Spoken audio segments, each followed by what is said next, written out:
为期4天的美国共和党全国代表大会开幕，会上正式提名特朗普为共和党总统候选人。特朗普随之宣布选择俄亥俄州联邦参议员万斯作为竞选搭档。酝酿超过半年时间，释放有关副手的多个烟雾弹后，特朗普为何最终选择万斯？来看报道。 特朗普在共和党全国代表大会首日会议现身，这也是他遇袭受伤后首度公开露面。特朗普右耳缠着纱布进场后与参加者握手，之后走到他的竞选搭档俄亥俄州议员万斯身边。特朗普没有发表讲话，在现场逗留大约50分钟后离开。万斯在社交媒体 X 上发帖称：“我满怀感激，能与特朗普前总统一起竞选，深感荣幸。” 当天，美国总统拜登在搭乘空军1号前往拉斯维加斯出席活动前，回答了记者的相关提问。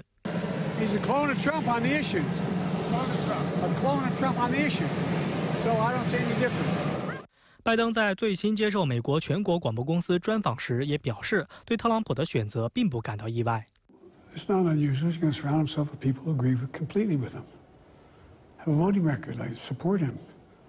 Even though if you go back and listen to the things that J.D. Vance said about Trump.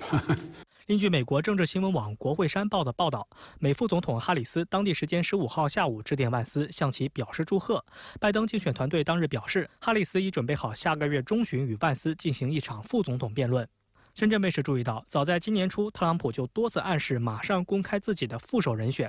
美国媒体也列出了热门人选名单，万斯榜上有名，但没有被舆论排在第1顺位。为何他能够最终脱颖而出，引发外界高度关注？ 万斯1984年8月出生于俄亥俄州，自小父母离异，母亲患有严重毒瘾，由外祖父母抚养长大。高中毕业后，他加入了海军陆战队，被派往伊拉克从事公共事务工作。毕业于耶鲁大学法学院的万斯，在从政前在风险投资领域工作。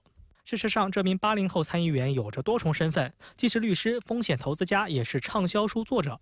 2016年，万斯出版了回忆录《乡下人的悲歌》，讲述了他在美国铁锈地带的艰苦成长经历和该地区白人劳工阶层的生活挣扎。很多人都认为这本书解释了特朗普在当年的选举中获胜的深层原因。值得注意的是，在特朗普寻求连任的2020年，这本书被搬上了大荧幕，进一步为万斯打开了知名度。 I know. I could have done better. But you got to decide. You want to be somebody or not. 值得注意的是，万斯并非一开始就与特朗普站在一起，而是作为尖锐批评者在美国政坛亮相。在特朗普2016年竞选期间，万斯批评他是文化海洛因，是煽动家，自己永远不支持特朗普。在一条后来被他删除的推特帖子中，他还称特朗普应该受到谴责。I'm a never Trump guy.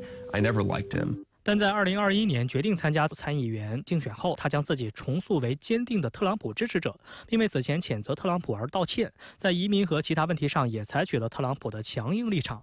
2022年，他在特朗普的支持下顺利当选俄亥俄州参议员。 I obviously didn't fully appreciate the president's appeal in 2016. Yeah, he said some bad things about me, but that was before he knew me, and then he fell in love. 据悉，特朗普是在社交媒体发布副总统人选消息前20分钟才致电万斯，询问他是否愿意出任副总统。这点在万斯15号接受福克斯新闻主播肖恩·汉尼蒂的采访时得到了验证。 When the president called me today to actually formally offer me to become, the vice presidential nominee, which just sounds crazy. My son, my 7-year-old son, was sort of making noise in the background. I'm getting so embarrassed. But then he actually has me put my 7-year-old son on the phone. It's a moment I'll never forget.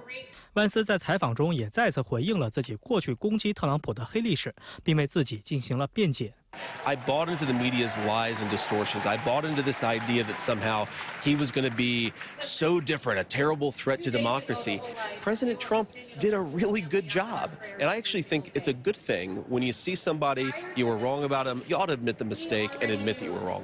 美国全国广播公司透露，特朗普原本对副总统人选一直犹豫不决，直到最近，他和自己最亲密的顾问2个儿子私下会面，讨论竞选搭档的问题。当特朗普表示他倾向于低调行事的北达科他州州长伯格姆时，谈话很快变得紧张起来。小唐纳德·特朗普和埃里克·特朗普高喊：“这个决定很愚蠢，詹姆斯·万斯才是真正相信你正刚的人。”据悉，万斯与小唐纳德·特朗普私交不错。And I think his story, his background, really helps us in a lot of the places that you're going to need from the electoral college standpoint. And I think it's just going to be a great choice. 对于特朗普选择万斯的确切原因，外界有较多分析。美国有线电视新闻网的报道称，特朗普的竞选团队认为，鉴于万斯在铁锈地带的小镇长大，他可以吸引工薪阶层选民，并确保俄亥俄州的关键选票。俄亥俄州在总统选举中是关键的摇摆州。另外，万斯的妻子乌莎·齐鲁库里是印度移民的后代，可以吸引少数族裔选民。因为现在种种数据表明，今年像有色群体。黑人和拉丁人，拉丁裔的这个人的这个参选率会大幅度的降低。那么也就是说，这个他可以放心的，利用他在白人这个主流中的这个影响力来放大这个影响力。而这个万斯个人的经历呢，又恰恰符合他的需求。他既是一个反映美国这种白人底层社会的一个挣扎的人。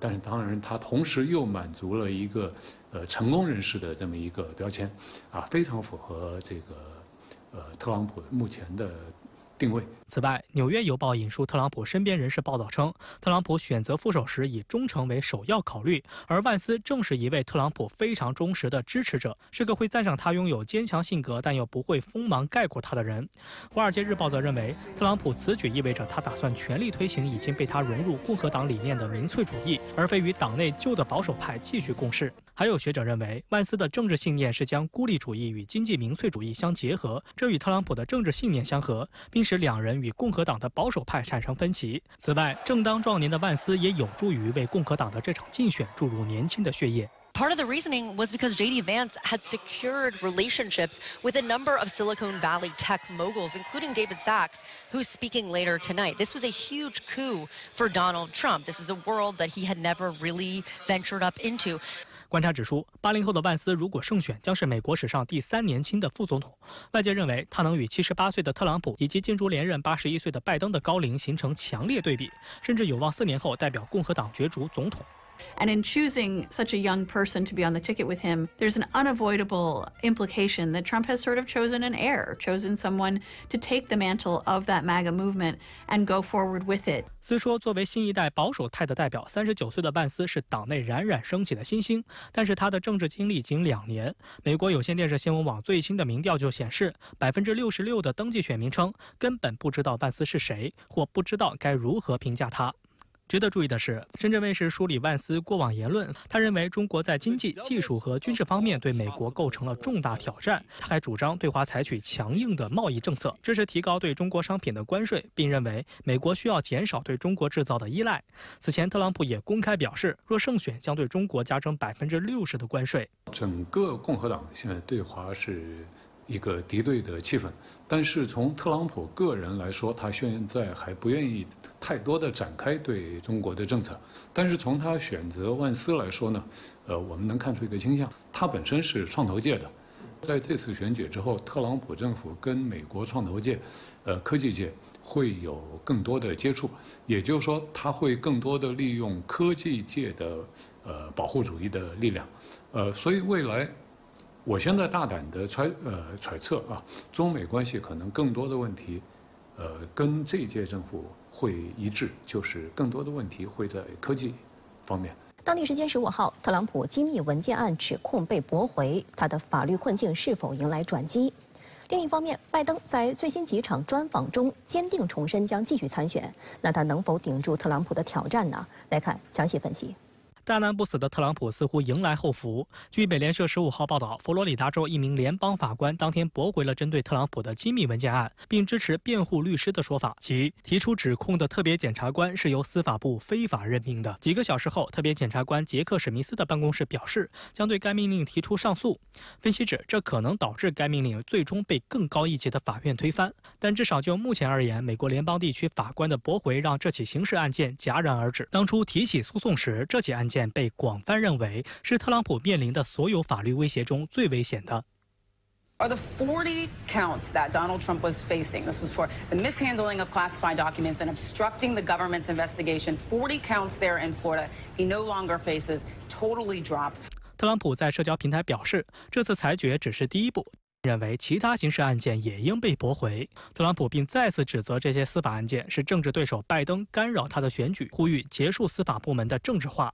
此案之外，特朗普还面临3起刑事案件。今年5月，他在纽约的封口费审判中被判有罪，但在最高法院的一项意见赋予前总统广泛的豁免权后，判决被推迟。这一意见将导致另一起指控特朗普密谋推翻2020年大选结果的案件的审判被推迟。在亚特兰大提起的另一起颠覆选举案也被推迟。现在这个案子被撤销的话，那么应该说是特朗普的一个重大胜利吧。